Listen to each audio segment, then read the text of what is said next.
Welcome back to Hannity. So Donald Trump continues to push his plan to combat illegal immigration. Here's what he said last night when asked if the 14th Amendment protects babies born to illegal parents living in the United States. I think you're wrong about the 14th Amendment, and frankly, the whole thing with anchor babies and the concept of anchor babies, they're saying it's not going to hold up in court. Now, it's going to have to be tested, but they say it's not going to hold up in court. Regardless, when people are illegally in the country, they have to go. I'd much rather find out whether or not anchor babies are actually citizens, because a lot of people don't think they are. Here now with reaction, the author of the #1 New York Times bestseller for 2 weeks in a row, Plunder and Deceit. We call him the Great One, Mark Levin. Thank me. How am I? You're looking pretty good. It's the makeup. All right. Now, Rand Paul was right on this. Trump was right on this. Cruz is right on this. Walker's right on this. You mentioned on your radio program yesterday, and I think this is important, I think it's worth putting up, a Republican Senator Jacob Howard of Michigan, while they were debating the 14th Amendment, he's the author of the clause, every person born within the limits of the United States and subject to their jurisdiction is by virtue of natural law and national law a citizen of the U.S. This will not, of course, include persons born in the United States who are foreigners, aliens who belong to the families of ambassadors or foreign ministers accredited to the government of the United States, but will include every other class of persons. It settled, and as you pointed out, it settles the great question of citizenship and removes all doubt as to what this clause meant. Why are so many people getting this wrong? Because they're result-oriented, because they want to insist the Constitution says what it doesn't say. Moreover, the Supreme Court has never ruled that the children of illegal aliens are American citizens.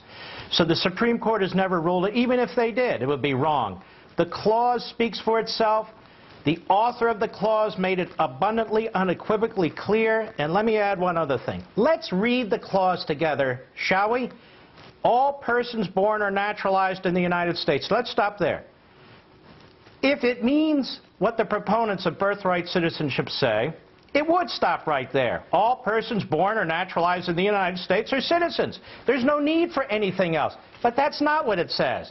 Then it says, and subject to the jurisdiction thereof. Now, you have some slip-and-fall lawyers, some phony constitutional lawyers. They have Esquire after their name. They come on TV. They go all over the place. Jurisdiction means geography. Jurisdiction has nothing to do with geography.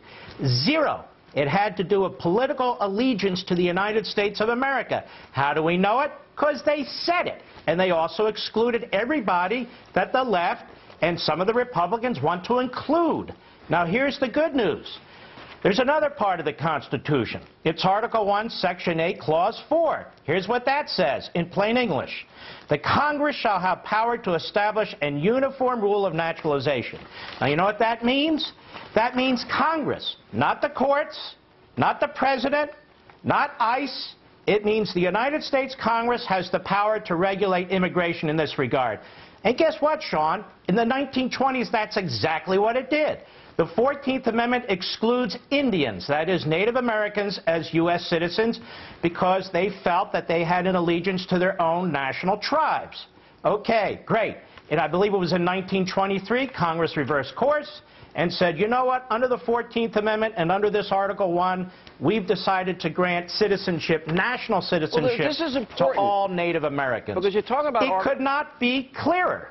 Article 1, Section 8, you're right. It gives the broadest possible power to the Congress to establish the uniform rule of naturalization.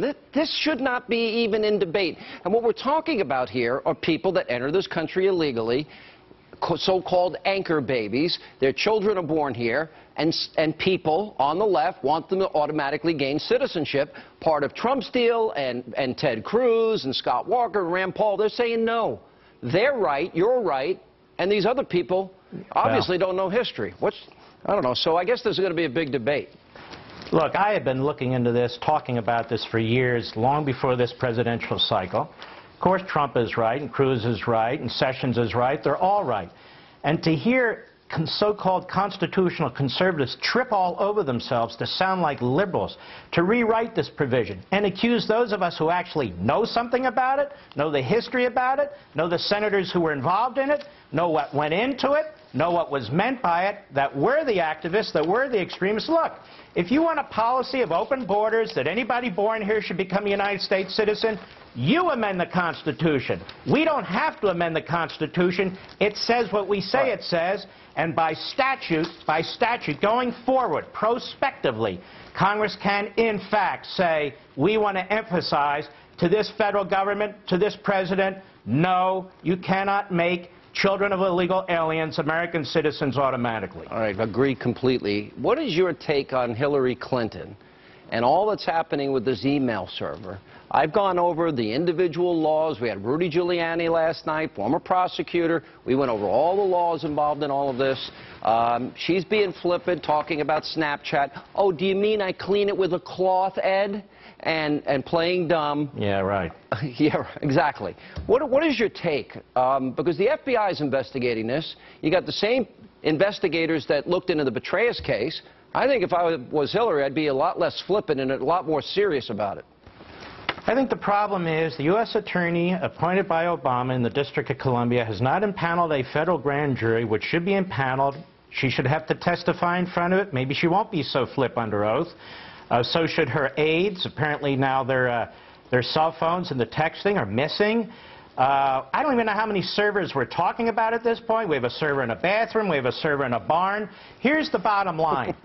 That information belongs to the American people. That information we paid for. That information may or may not be classified. If it's classified, she's in bigger trouble. Even if it's not classified, if she has personal emails on a government server, they belong to us. Now, here's the section of the law that is most problematic for Hillary Clinton, the Federal Penal Code, Section 793. Whoever being entrusted with or having lawful possession or control of any document or information relating to the national defense through gross negligence, not purposeful intent, permits the same to be removed from its proper place of custody or delivered to anyone in violation of his trust, or to be lost, stolen, obstructed, or destroyed, and so forth. Why do we not have a federal grand jury? Why do we have to learn all this piecemeal from the media? We don't even know what kind of investigation is going on. This is serious business. Now it's time for Obama to get off the damn golf course in Martha's Vineyard and do something about this. Don't hold your breath. That's not happening. But that server should have been seized immediately. No, I won't. Let me ask you one quick question. You see the phenomenon, you see the polls. Latest Fox poll, number 1, 2, and 3, you got Trump, Carson, and Ted Cruz, 3 insurgent candidates. Doesn't that speak volumes about the anger that you as a conservative have, I as a conservative have, against Republicans that say all the right things in election years and are timid and weak and incapable of fulfilling basic promises? It says that the heart and core of the Republican Party, Reagan conservatives, constitutional conservatives, are disgusted with a party that's lost its way and got majorities in the House and Senate by lying to us about defunding Obamacare, lying to us about immigration and so forth and so on. And the American people, including we conservatives, we're looking for a leader, we're looking for a statesman, and we will find one, and we will nominate that person, and hopefully we will elect that person to the presidency. We'll see who it turns out to be. But that's what's going on. We are fed up with the Republican establishment. All right, Mark Levin, the great one. Congratulations. Plunder, Deceit, #1, New York Times bestseller, 2 weeks in a row. Good to see you, Mark.